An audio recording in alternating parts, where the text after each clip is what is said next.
I think this is the one question I really want to ask is, Perfect Spy, you named the book that, and we can tell from the book why he was, but to you, why did you choose the name Perfect Spy? It's a great question. I really thought hard about what to call this book, and the author's hardest job is to come up with a title for your book.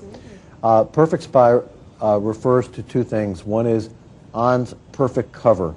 In order to be a spy, one has to develop a persona, a cover, something that will hide you from someone. This man, for 20 years, lived every single day of his life by going into Time magazine headquarters or Reuters or the New York Herald Tribune around reporters whose job it is to sniff news, right? Find the story, but he could walk in also to work with CIA officers. He could every day he could go into Givral and meet with South Vietnamese commanders, politicians, and the like, and also military people, and no one ever suspected. To me, that made him a perfect spy because of the nature of his perfect cover, which was to become an extraordinarily good journalist, yet at the same time use that access to get materials, build up trust, and then when people trust you, they give you documents.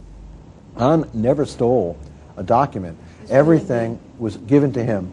His cover was so good, and this is really actually, when you think about it, funny, and it's almost like I'm making this up, but it's true, which is that the South Vietnamese created the CIO, which is the Central Intelligence Organization, that was modeled after our CIA, and they asked On to be a consultant on the creation of it. So he helped create the CIO, and then everyone liked him so much and thought he was so good that then they always gave him information. And the information he got then he would take home and work with his wife holding the light or standing guard. He would write out the reports, analyze them, take microfilm pictures, photos, and then wrap them the next day in traditional Vietnamese rolls and head off to the market where he would meet his courier, Win Thi Ba, who I interviewed for this book too. And Ba would then bring them halfway to Cu Chi, where another member of 863 would pick them up and take the rest of the way. And the entire 863 network were promoted to the rank of hero because of what they did. Yeah. So that's why I call it Perfect Spy. Now, speaking more about your book, you wrote about how Un occasionally would save the lives of his friends, the stories about when he saved the lives of his friends who weren't in the forefront. And you spoke about them in the book, but can you tell us a little bit about some of his friends that he managed to save their lives? Well, the book begins actually with my first chapter is a book, it's a chapter that's titled Hoa Bin, I guess in Vietnamese means peace, peace. And On saved the life of a Time magazine reporter by the name of Robert Sam Anson. And the story is very moving.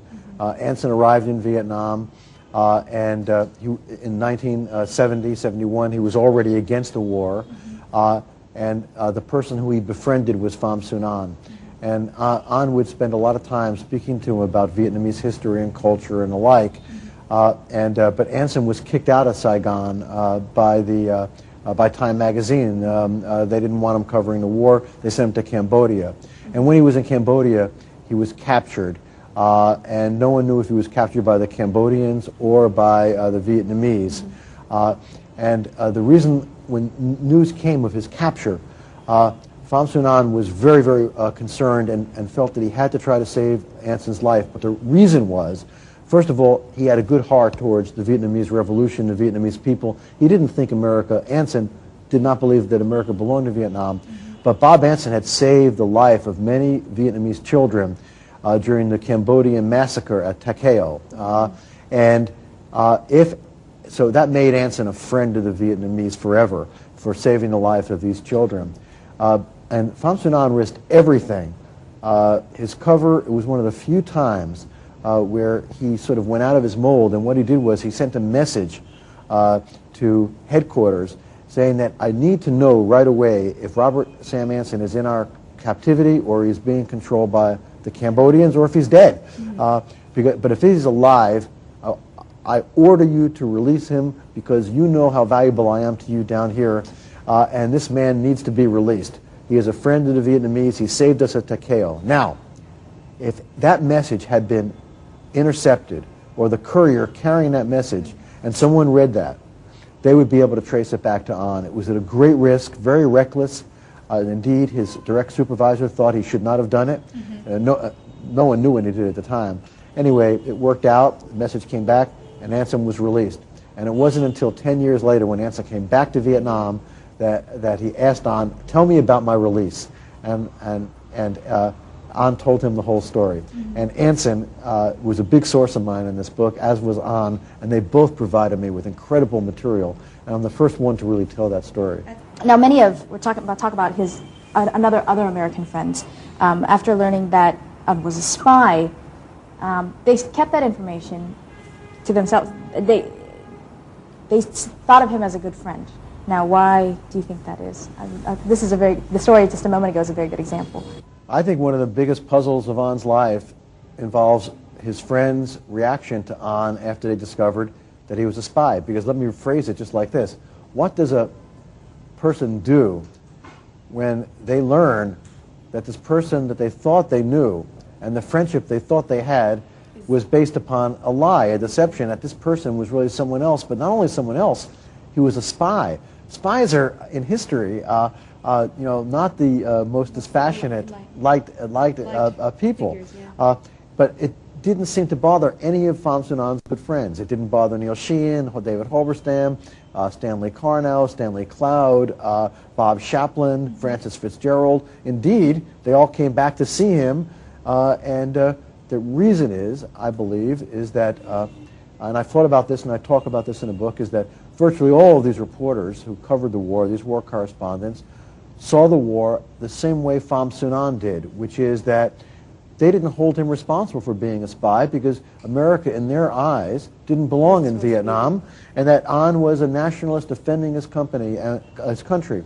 When I asked An about this, An, it's in the book, he slammed his fist one day and he said to me, he goes, "What would you do, if 500,000 man army invaded the state of California? That's how big Vietnam is. Wouldn't you fight to defend your country?"